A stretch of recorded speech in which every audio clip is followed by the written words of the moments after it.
Hi everybody, Cohh here with a thoughts video, this time on Lost Ark. I have been getting this question a lot lately. I thought I'd make a little video to talk about it. Lost Ark is a free-to-play ARPG MMO. It is essentially what happens if you take a relatively standard ARPG like Diablo, Path of Exile, or Grim Dawn, and cross it with a theme park MMO, which is an MMO where you have like quest hubs. You do a bunch of quests, move to the next area, get to do a bunch of quests, and then you keep doing that as a conveyor belt of content to the end game, and then you go from there. The end game of Lost Ark is incredibly girthy. You have all sorts of things to do. You have chaos dungeons, abyss dungeons, guardian raids. You've got a plethora of 90 plus islands to explore. You've got item progression. You've got completion stuff to do via adventures guides and collection items. There's a lot to do in this game. I've been playing it now pretty much for a week and a half, 2 weeks, and I've been having a good time with it. I kind of take it for what it is, and I like ARPGs. I'm a fan of MMOs. It's pretty, and it kind of does exactly what I expect it to do. It is, at the end of the day, very fun and full of content. Now, that being said, let's talk a little bit about some of the other things about this game. The main story for me is a relative snooze fest, not really tied to any of the major characters. I pretty much skipped most of the content getting up. I did do that to get to the end game, and the end game is pretty great. There is a lot to do. There is a lot to see. There are a lot of places to go. And when you're done with the main story, you still haven't even explored probably 30% of the world at that point.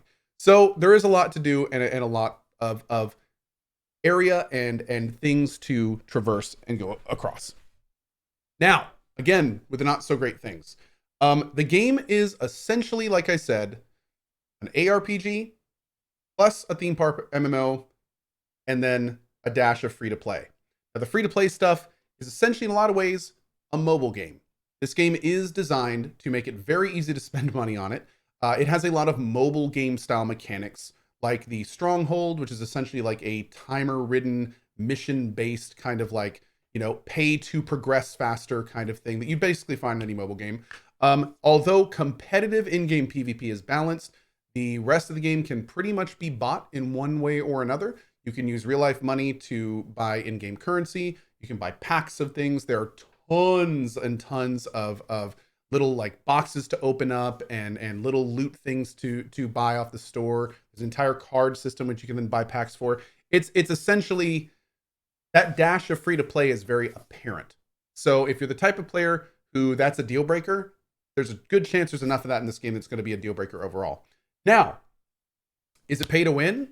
Arguably, yes. If you are someone that feels pay to progress is pay to win, which, let's be real, is the majority these days, this game will be pay to win. Although the competitive PvP is all balanced, so you never have to worry about that. If you're participating in any type of world first rating, or if you want to, progress faster than those around you, money is the way to do that. So just keep in mind, it is a free to play game at heart, which means that a lot of players are going to get everything they want out of it without spending a penny. And that means that they need to give lots of reasons for the other type of players to spend money on the game, and they do. Now, that being said, am I having fun? I am. I'm actually enjoying it. I'm having a really good time with the PvP. I have been doing that a lot more than I expected to do. It's fun. It's an action game at heart, and it's very entertaining. The world and exploring it is cool. It's a beautiful game. And the class that I'm playing, Artillerist, is a lot of fun. There's 15 classes across 5 base classes, so you can kind of find what you want to. And because the game has been out in Korea and kind of been developed for 4 years, we're using a version that's about 2 years old, actually 4+ years. The game has a lot of kind of fine tuning. It feels very complete, which is nice, especially in a game like these days. Like the game, I don't think has crashed on me a single time. Everything kind of just works. You don't really have that kind of ever-present feeling in a new MMO of a bunch of tech issues. To be clear, there have been some serious server issues in the EU area. They are trying to remedy that with more servers, but right now it's bad. I'm talking like 10+ hours waiting in a lot of cases, which really needs to be, mentioned in a video like this. And also they did have a very bumpy launch with a pretty significant lack of communication. So hoping Amazon Games learned from New World. They didn't really seem to. So hopefully next MMO, we can say they hopefully learned from Lost Ark. We will see. More classes on the way, more content on the way, and overall a fun and enjoyable game that I think, if nothing else, you should try. I mean, again, it's free. So if you're wondering at all if you want to try, give it a try. It is free. But again, one of the first things you should do when you get in, take a look at the cash shop, see if that's kind of a deal breaker for you, and then kind of take your journey from there.